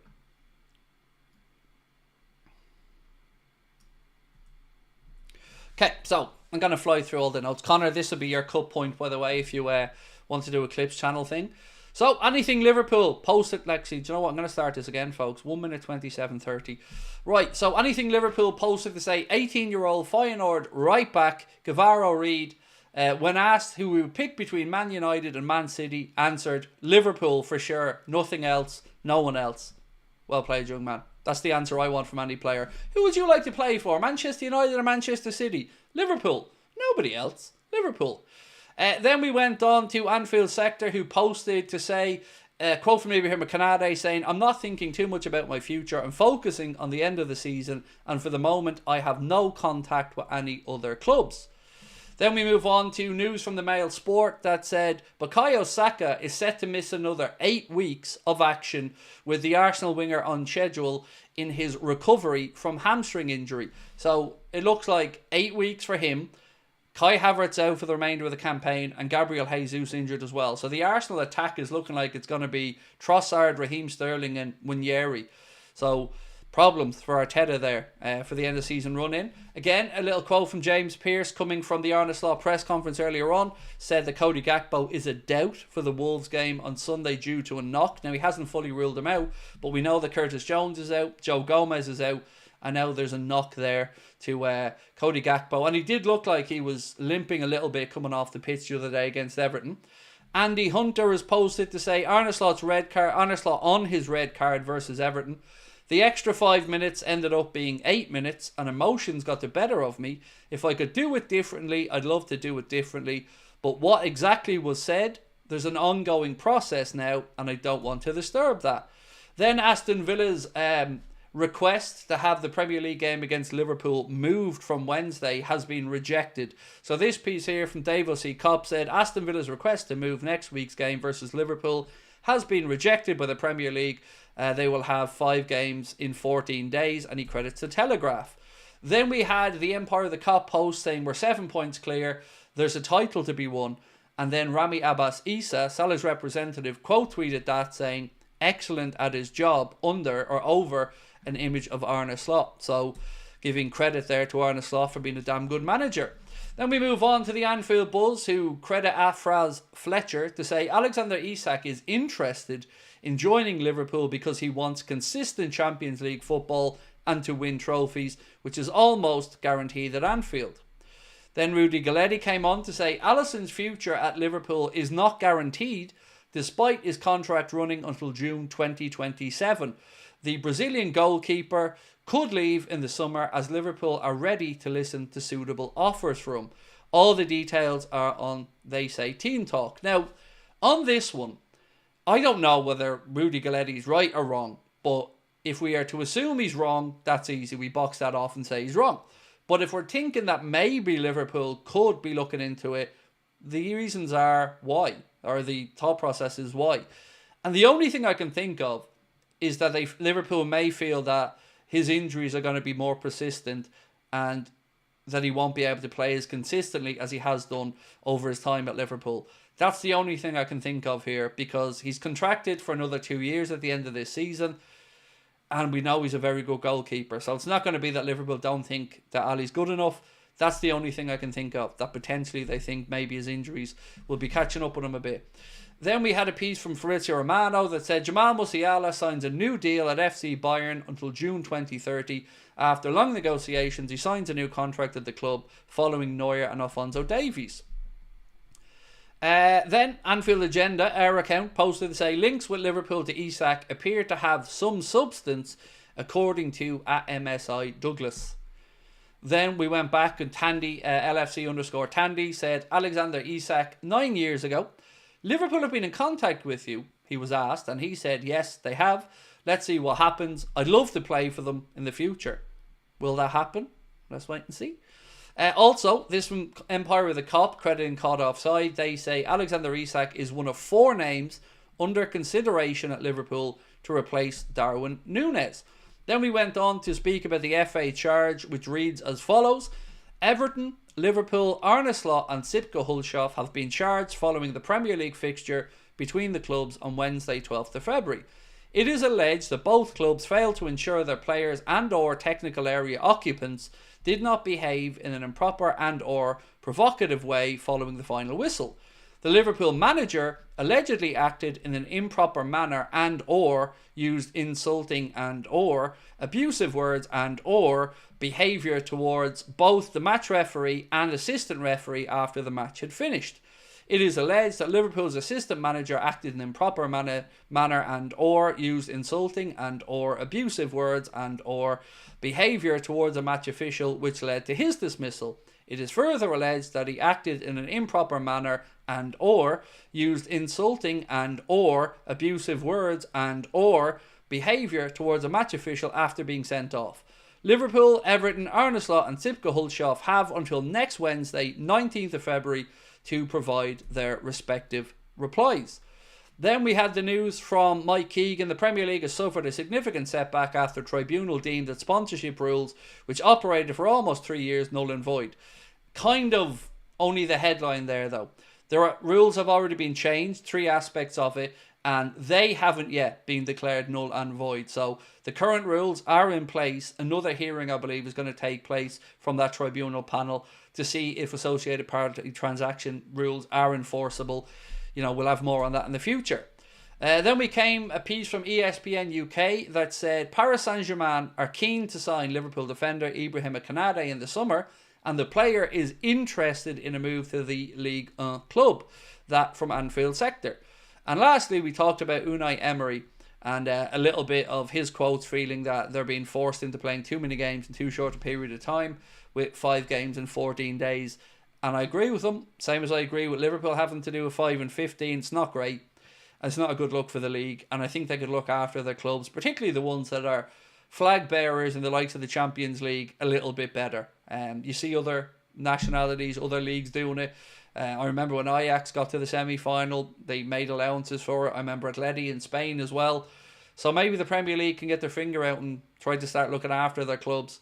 And then lastly, we spoke a bit about Sam Maguire's piece that said Liverpool are keeping a close eye on Warren Zaire-Emery and are prepared to go big on him if given encouragement. The PSG youngster ticks a lot of boxes and has already spoken to Ibrahima Konate about the idea of it. So there you go.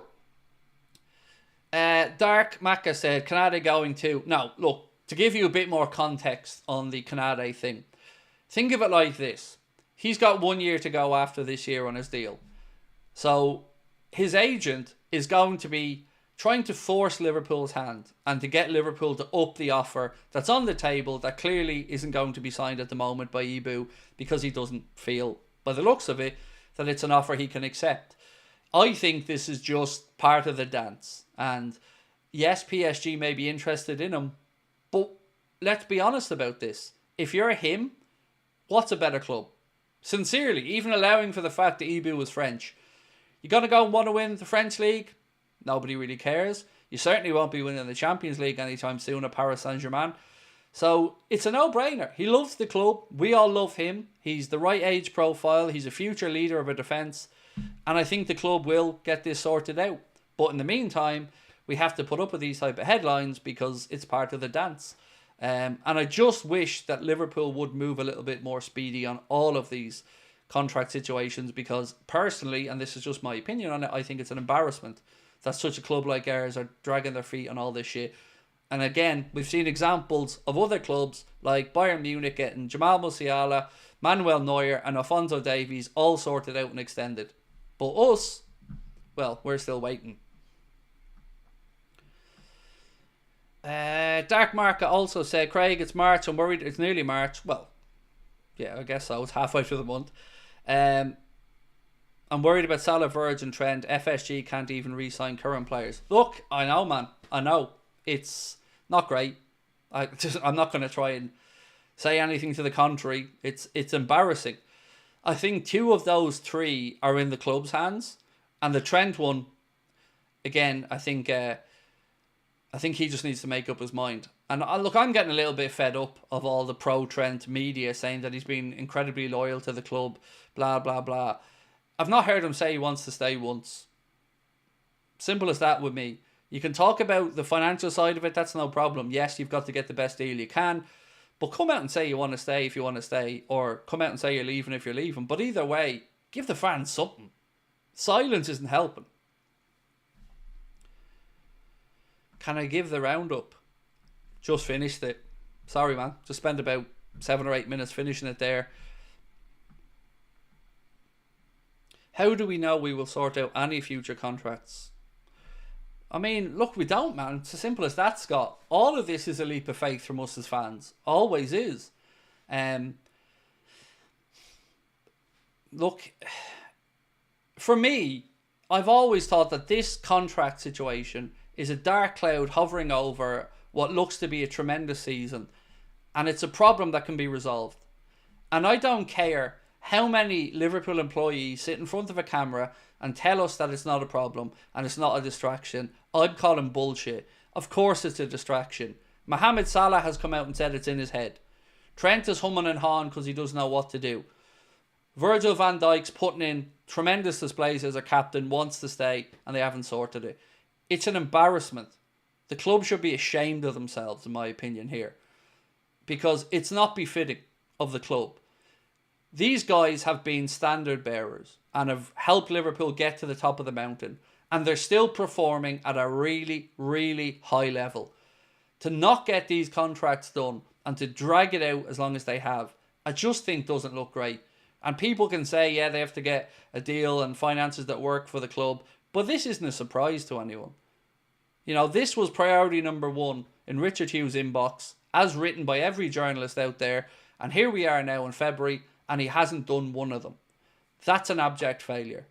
Unless they don't want to renew them, in which case everyone's being hoodwinked. So something stinks in all of this, whether it's the cheapness of FSG, whether it's the incompetence of Hughes and Edwards, whether it's the greed of the players or the agents, whatever it is, it's dragged on long enough that it needs a resolution. Has to. I haven't been able to enjoy this season because all I've been thinking about is the contracts. Because my fear is you win a league title this year, and that's brilliant. We all celebrate it. We all enjoy it.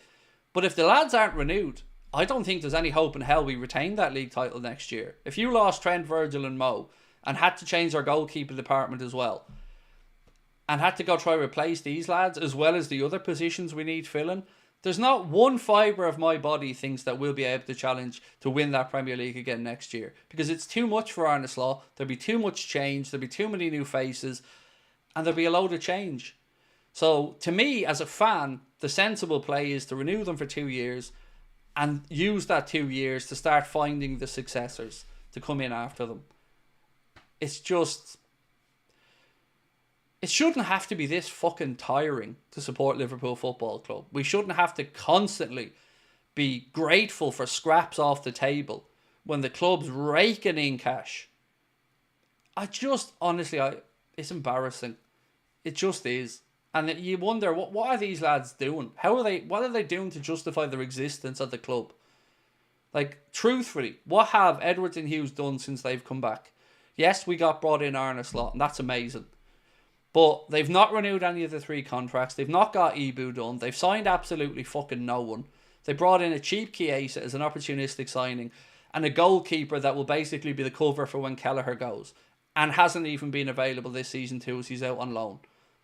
That's it. That's what they've done. And everything else is just media and journalists spin, trying to make them out to be superstars, working their ass off behind the scenes. They have done nothing. That's it. Nothing.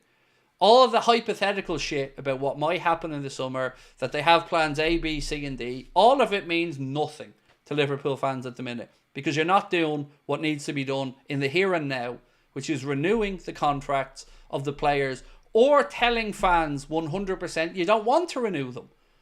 But stop manipulating everyone. And the journalists need to grow a backbone. We get it. You're all afraid to have your access taken away. Then don't pretend to be a journalist. Just like Mo Chatra said, just accept that you are nothing other than an extension of the club's PR team and be done with it.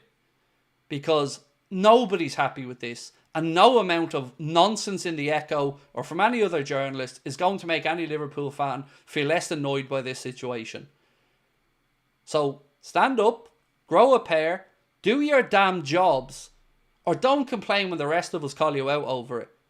Because you have a position, you have a platform, and you choose not to use it. You choose to do the club's bidding. You choose to be cowards. Simple as that. Don't like it, don't care. Tough shit. That's a fact. Cowards. All of you. Each and every fucking one of you. Cowards. Did I say cowards enough? Because I'm going to say cowards again. All of them. Anybody associated with covering our football club has no backbone except to the owners. That's it. They bow down to the owners, kiss the owners' arse, and just accept any shit without standing up for the fans.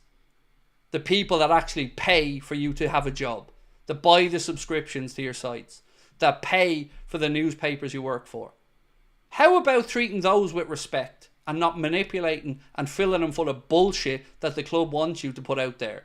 Grow a pair and say it like it is. Or stop calling yourself journalists.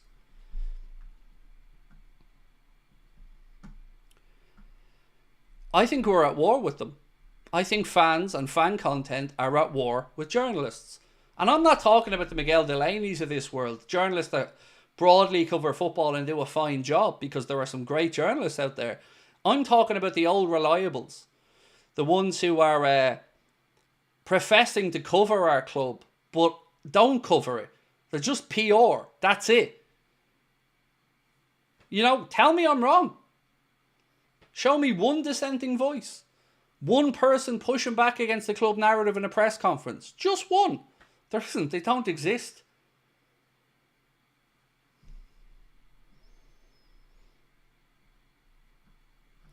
Did I call John Henry a spoofer before? Probably. Yep. Most likely. And I don't look... If anybody thinks that they care about winning, I don't know what to say. They care about money. That's it. They're business people. They didn't buy Liverpool because they love the club. They bought Liverpool because it was going cheap and they knew that they could turn it into a very profitable venture. And I've no problem with that, as long as they keep us successful. But I'm done with the journalists looking down their goddamn noses at all of us, and yet they know most of the time that when they're posting stuff, it's stuff they're being fed that they even question the authenticity of. I'm sick of them. That's it. That's all I've got to say on it. And I'll keep saying it again until they do their jobs. I'm fed up with them. Liverpool fans are fed up with them. They do nothing but the club's bidding. That's it.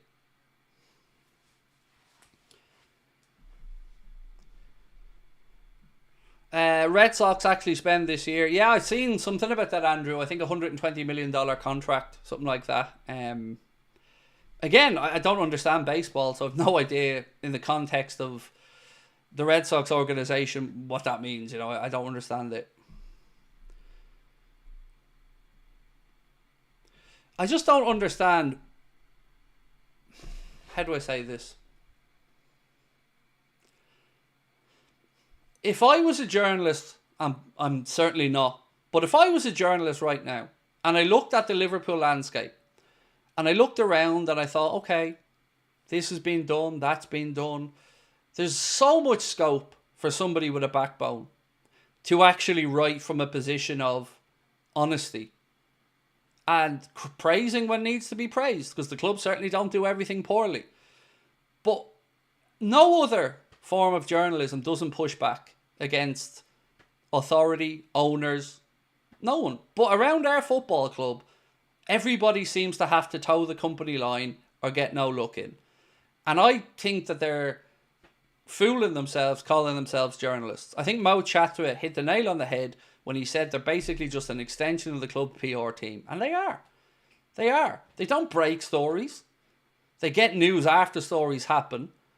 Then they just tell us how great the club is and how everything's brilliant and how everyone's amazing and the vibe's great. No tough questions. Not one. Not one goddamn tough question. Not one. And you know I'm not wrong. Tell me the last time you tuned into a Liverpool press conference and went, holy shit. What? What did they just say? Because you go watch Dutch journalists, watch journalists covering American sport, watch journalists in Spain, journalists in Italy. All of them absolutely rinse the club's owners if they don't think they're doing their job. Absolutely go through them for a shortcut and call them all out. Call out the lack of spending, call out the lack of contract extensions, call out the lack of investment. Every other club around Europe's journalists do that. But not us, not our boys. No. Heaven forbid. Uncle John has to give the go-ahead and then they can all do it. But until then, it's honestly just embarrassing. Arna had zero backing. Yes. And you know what makes me funny? What makes me laugh is that people think when the club come out and say something, it's gospel. You know, that it's not in any way misleading or a narrative. You know, the club aren't going to tell you that players are unhappy or that they're getting lowball on contracts or that things behind the scenes get a bit heated on occasion, because they have to project an air of calm professionalism. I get that. So I don't expect them to do it, but I do expect the journalists to hold them to account.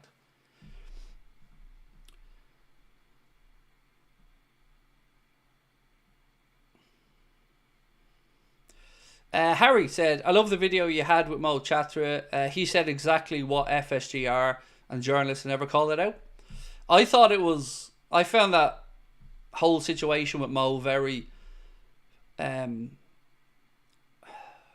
satisfying, because somebody with a financial background and the ability to really speak from a position of knowledge backed up exactly what I'd been saying for years. And it felt like I was justified finally. And I'm very grateful to Mo and Anfield Index for their work around that. Right, ladies and gents, I'm going to say goodnight. Because, you know, I gotta go and give the missus the whopper. Sofa's over there where I'm sleeping. Anywho, I will see you guys on Sunday for the Wolves game. I'm taking tomorrow off live content, so there will be a preview coming out for the Wolves game, and there'll be a news video coming out as well. So I will see you wonderful people 12:45 on Sunday, and we'll have hopefully a good day together watching the footy, match reaction, player ratings video, and a news video as well that night. You guys are amazing. Thank you for giving up some of your Friday. Happy Valentine's Day again to everybody out there, and I hope you're all on a promise. We'll talk to you soon.